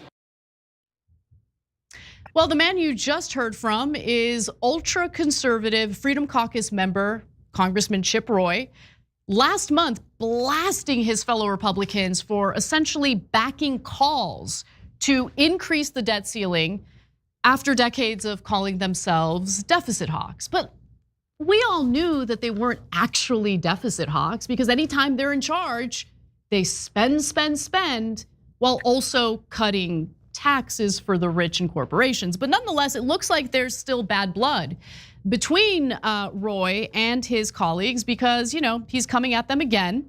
And so this week, the House Republican caucus is at Trump's Doral, Florida golf resort for their policy summit, which is interesting because it's a way of funneling money to one of Donald Trump's businesses. He did this in his first term. There's no reason why we shouldn't expect him to do it again in his second term. But Chip Roy didn't go.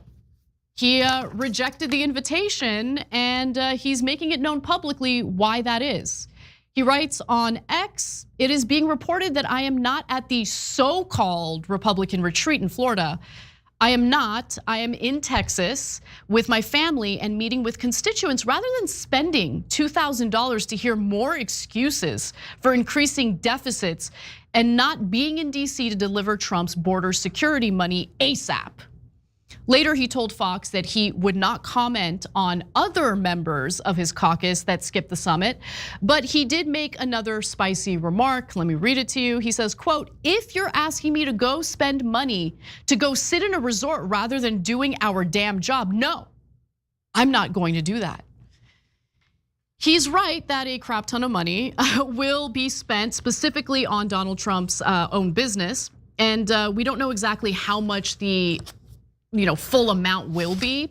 But the annual GOP retreat averaged a cost of about $1 million every year it was held between 2017 and 2023.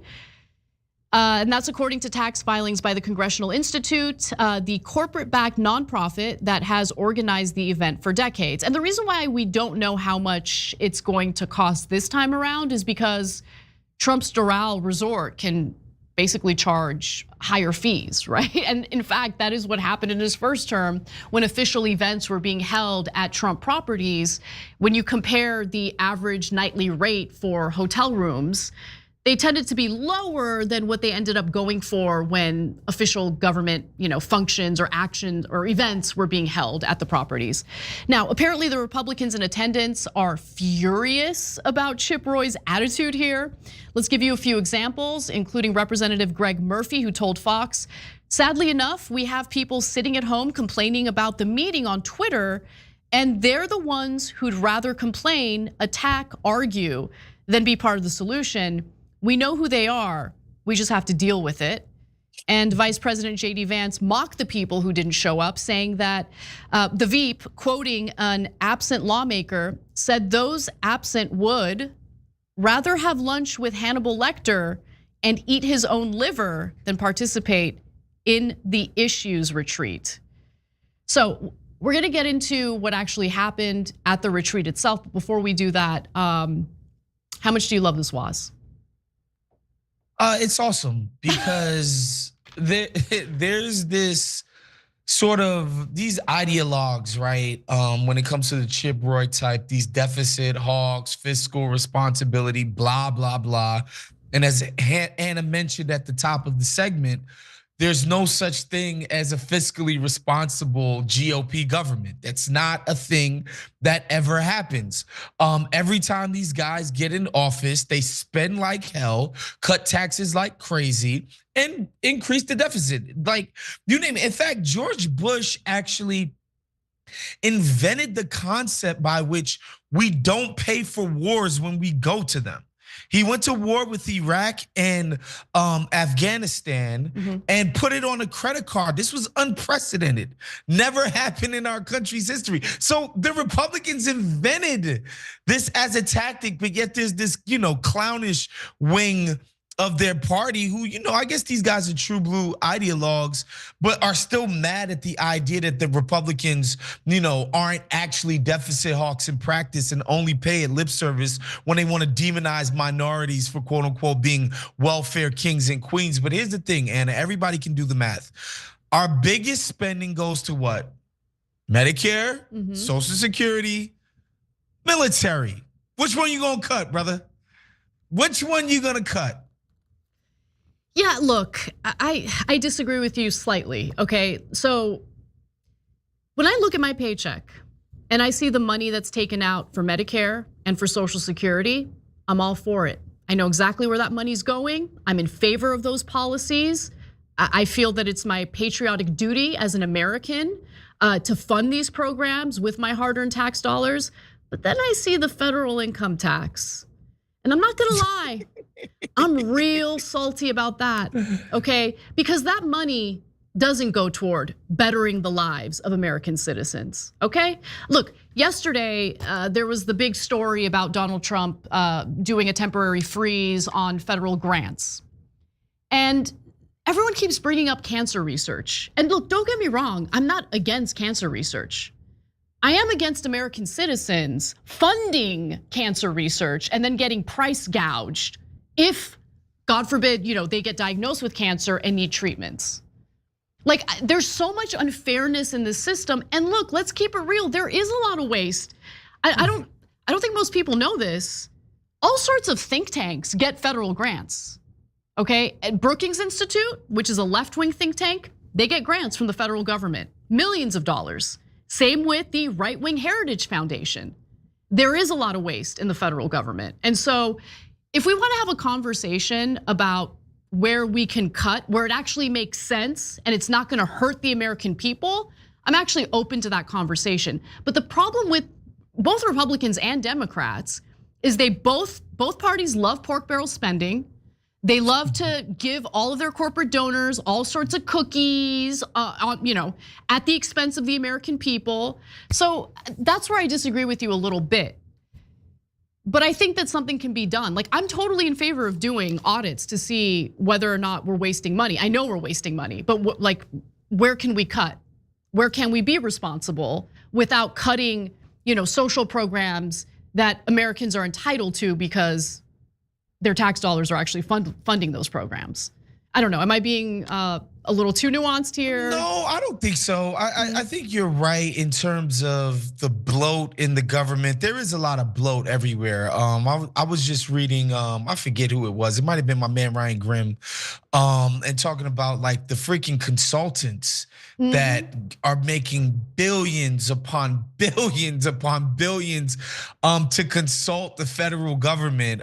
It's kind of nuts. And yeah, this probably is a lot of bloat in different places, but what I was referring to, like if we really wanted to quote unquote make a dent in the deficit, we'd either have to cut entitlements, which obviously are deeply unpopular because Americans love their Social Security and Medicare, and rightfully so, or we'd have to cut the military, which nobody, and I bet you Chip Roy is one of them first and foremost, $1 trillion budget, which is, by the way, the budget that's public, we don't even know what the CIA's budget is. We don't even know what some of these, deep state secret government agencies' budget is. $1 trillion+ a year, every single year. I guarantee you, Chip, and by the way, these folks can't pass an audit.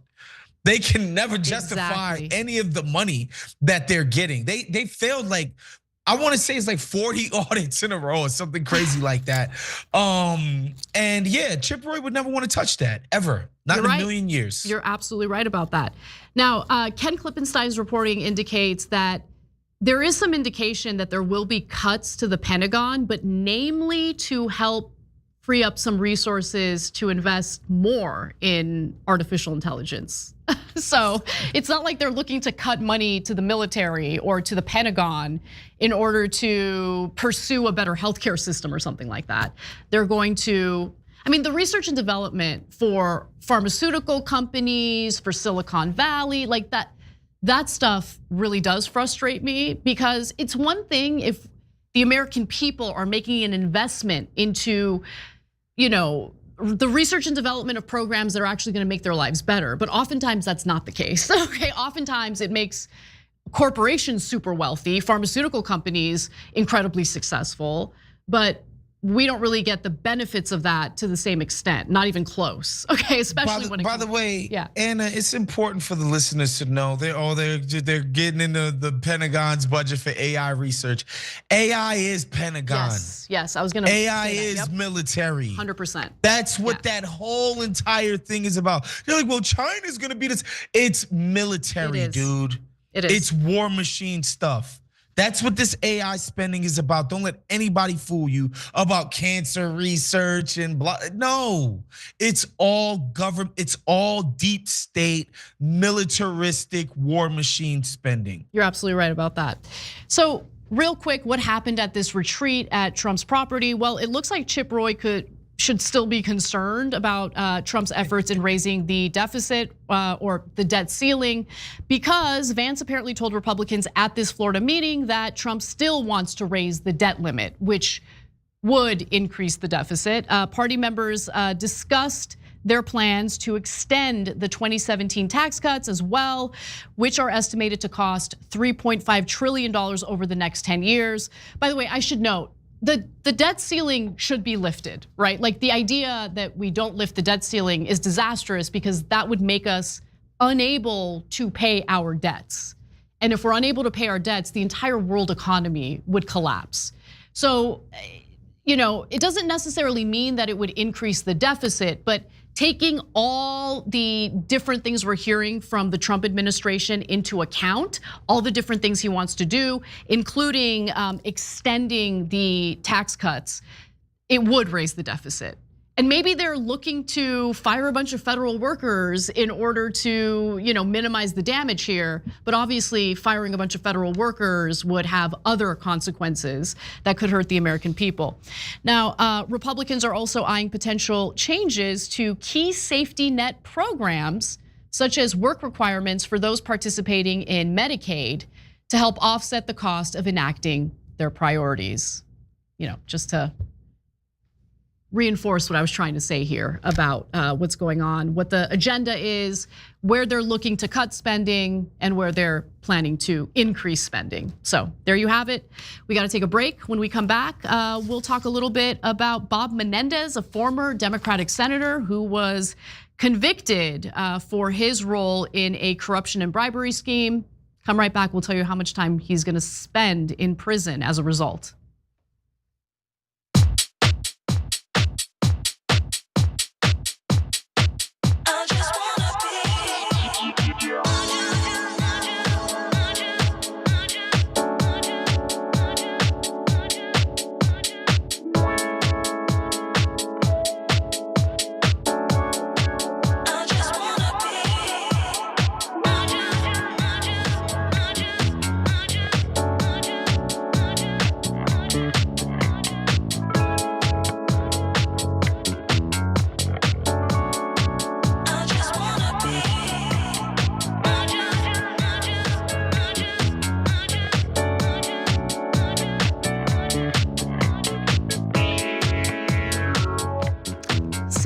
Thank you for your comment. White and gold on Ana, fire. She looks amazing. I appreciate it. I put a little more effort in my appearance today, even though I was really lazy and didn't want to, but I appreciate your comment. Jenkins writes in and says, so let's not have any car insurance for anybody because some people drive recklessly. I mean, I don't know what happened after COVID, but people be driving recklessly. In Los Angeles, it is insane how reckless people have been driving. But yeah, point taken, the argument about smokers in relation to universal health care was a ridiculous point, to say the least. All right, Titan writes in and says, I read your comment before, but I'll read it again, why not? I just love TYT, thank you, Ana, for this interview. Steven, thank you so much for your generous super chat. Amazing interview, Ana, I appreciate you. Mikey writes in and says, amidst all the bad news, sometimes you need some laughter. I LOL'd for 5 minutes straight over the Elliot Spitzer getting his Johnson wet comment from yesterday. Thanks, I needed that. Spitzer was an actual fighter. Like looking back, go back and watch his speeches, okay? The way he was willing to take the big banks to task for their predatory behavior. No wonder he was a target, and sometimes men can't resist temptations of the flesh, and so he hired a high-end escort. Let the man breathe, okay? And paid for it with government funds while being filthy rich. That was the problem for me, look, bro. that was a problem. Why that was a problem. You were shouldn't just have done being that. cheap. Like he had the 5K, Ana. I know. You're right. You're totally right about that. That was the worst part about it. But damn, if I had the option of keeping him in Congress, oh my God, it goes without saying. Yeah. And that's another thing. It's sad because the only people that ever take these people on are people who are independently wealthy. Other than that, like it just never happens. Like this dude grew up rich as hell and was like, I'm utterly unimpressed by these people. Yeah. All they do is make people's lives miserable. I'm going after them. And then it was like, got you. Yep. All right, Rage Rock for now says, anyone else think RFK Jr. is a huge embarrassment? I'm sure plenty of people in this audience do. Rage Rock for now writes in again and says, do we need a head of HHS if RFK Jr. would be the guy? Is he of more value than all those inspectors general? What value would he even bring? Well, we're about to find out because it looks like he's very likely going to be confirmed. All right, let me see what other comments we have. Teacher Lori G in our members section writes in and says, so how are the unions looking at the tariffs that will make inflation worse? Are they speaking out? I haven't heard anything, but maybe I'm uninformed. So it really depends on what tariffs Trump is really serious about implementing, and he's kind of been wishy-washy about that. He uses it as a tool, as leverage against other countries. We'll see what he actually does.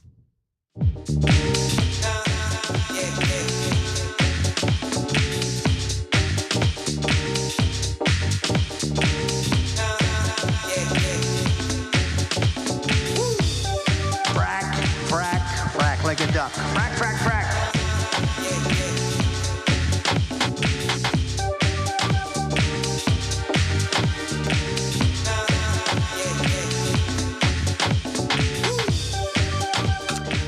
to the show, everyone. Ana Kasparian and Wosny Lombre with you. Before we get to our next story, I shouldn't make the assumption that everyone already knows this, so let me just clarify something. In regard to the Office of Management and Budget sending that memo out in regard to the federal government freezing funds and grants, well, that was challenged. A federal judge blocked it, and then after a federal judge blocked it, the Trump administration rescinded that effort to defund these programs and all of that. It was a temporary freeze in funding, but I'm honestly happy to see that they rescinded this because it shows you that to some extent our institutions are serving as a bit of a check to the Trump administration. I know that there's a lot going on, a lot of things that are making people worried, but a dictator wouldn't rescind it, okay? A dictator wouldn't give a damn about what the federal judge has to say. And so, that's a bit of good news, and rescinding it is different from appealing the judge's decision. I was definitely assuming that he was gonna repeal it. He didn't, they've rescinded it for now. So we'll see how it develops, but hopefully they just drop it. Okay. Let's get to Menendez. This is a pretty big story that broke today, and apparently there are some consequences for the few laws left on the books in regard to corruption in America. Today, former Democratic Senator Bob Menendez was sentenced to 11 years in prison for levels of corruption that can only be described as cartoonish. So now he's the first public official in American history to be convicted of acting as a foreign agent. And I want to note, he's 71 years old and he just got sentenced to 11 years behind bars. I don't know if he's gonna see a day outside of prison after he reports to serve this 11-year sentence. Now, last year, Menendez was convicted of all charges brought against him, which totaled 16 felony convictions for bribery, extortion, conspiracy, honest services, wire fraud, which I've never heard of, but bad, obstruction of justice, and acting as a foreign agent while holding public office. And we covered this story from the very beginning, but in case you missed our coverage, let me give you the details about what he was tried and convicted for. So the charges revolved around Menendez's relationship with the government of Egypt, as well as three businessmen, Wael Hanna, Jose Uribe, and Fred Davies. So here's former US Attorney Damian Williams explaining more about what Menendez was tried and then later convicted of. The indictment alleges that Senator Menendez used his power and influence, including his leadership role on the Senate Foreign Relations Committee, to benefit the government of Egypt in various ways. Among other actions, Senator Menendez allegedly provided sensitive, non-public US government information to Egyptian officials. We also allege that Senator Menendez improperly pressured a senior official at the US Department of Agriculture to protect a lucrative monopoly that the government of Egypt had awarded to Hanna. A lucrative monopoly that Hanna then used to fund certain bribe payments. The indictment alleges that Senator Menendez used his power and influence to try to disrupt a criminal investigation and prosecution undertaken by the New Jersey Attorney General's office related to an associate and a relative of Uribe. Third, the indictment alleges that Senator Menendez used his power and influence to try to disrupt a federal prosecution of Davies in the District of New Jersey in two ways. First, by seeking to install a United States attorney who he thought could be influenced with respect to Davies. And second, by trying to influence that office to act favorably in Davies' case. Okay, so that is what he has now been found guilty of doing. And look, when we talk about corruption at cartoonish levels, we're not joking, because get a load of the ludicrous bribes that Menendez received. Special agents with the FBI executed search warrants on the residence and safe deposit box of Senator Menendez and Nadine Menendez in New Jersey. When they got there, they discovered approximately $500,000 of cash stuffed into envelopes and closets. Some of the cash was stuffed in the senator's jacket pockets. And some of the envelopes of cash contained Davies' fingerprints or Davies' DNA. That's not all. Agents also discovered a lot of gold that was provided by Davies and Hannah. And the FBI, of course, found the Mercedes-Benz that Uribe had provided them. I mean, Menendez and his wife even accepted like luxury vehicles. It's amazing.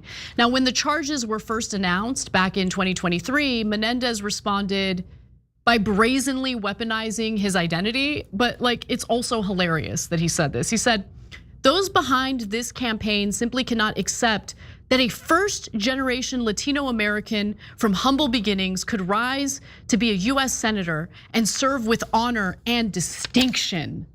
Menendez also pointed to generational trauma as an excuse for his behavior, saying, "For 30 years, I have withdrawn thousands of dollars in cash from my personal savings account for emergencies.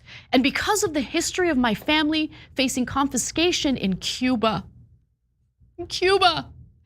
And who could forget when Menendez alleged that his wife, Nadine Menendez, was the real mastermind of this corruption scheme? Couple goals. The former senator could still appeal his conviction. He did break down multiple times during the sentencing today, and he's now taking a page out of the Trump playbook, saying outside of the courthouse today, quote, "President Trump was right." Oh man, he's really hoping for a pardon. "This process is political and it's corrupted to the core. I hope President Trump cleans up the cesspool and restores the integrity to the system." Was he treated poorly? Is this all like smoke and mirrors? Is he really just an innocent guy who lived a life of trauma as a result of what happened in Cuba? I mean, if he wants to say that, in comparison to the corruption that generally happens amongst his colleagues, then yeah, sure, he was treated poorly, because there are people that are getting away with murder right now in terms of corruption in the US government. But the problem for him is that they're doing it legally. I know. That's why you deserve to get the book thrown at your ass, Bob Menendez. There are legal pathways to do your, federal government corruption. It's called this, the revolving door. There's just so many ways. Nancy Pelosi and her husband's stock market resume. Dude, I mean, come on, these guys are kicking. They're kicking Goldman Sachs's butts every single day. There's so many ways to do this. Members of Congress, I mean, it's still considered illegal, but they get away with it. Like, they get insider information through their closed door briefings, and then they trade individual stocks. They engage in insider trading, and they become tremendously wealthy. I mean, that's just one of the ways that corruption happens every day among our members of Congress, and there are no consequences for it. We literally have a thing called dark money, okay? Where corporate interests, moneyed interests, legally bribe our politicians, and none of it needs to be disclosed to the American people. Maybe the overall figure or amount gets disclosed, but we don't know who the dark money donors are. Like, the fact that, like, you have to try real hard as a member of Congress to violate like campaign finance laws or corruption related laws, because there are barely any laws to begin with at this point. So there you have it. He gets sentenced 11 years in prison. He immediately pivots to kissing up to Donald Trump, hoping that Donald Trump will pardon him. And who knows, man, Donald Trump does love ass kissers. So there's a possibility, there really is. So we'll see what happens. Man, I saw the news recently that Eric Adams went down to Mar-a-Lago. First I saw that, and then it was like Justice Department is looking into dropping the charges. It's just amazing what these guys are able to get away with. But yeah, just to get back to it, this guy was receiving cars and gold bars, and it's like the level of grift was so filthy. They had to smack him down for this, because you're drawing too much attention to the operation when you do stuff like this, and so that they got to come down on you. But what made me really the saddest, Anna, is his wife is Armenian, man. No, come on, Wos. Come on. Ruining the brand. Come on, Wos. Ruining the brand, Anna. Listen, people are alleging that his wife is Armenian, but there's really been no evidence provided to the American people. And so I'm not gonna stand for your defamatory remarks that make the Armenian people look bad. So you better back away from that. Okay, actually, she has an Armenian last name. Very likely she is Armenian. Whatever, it's okay.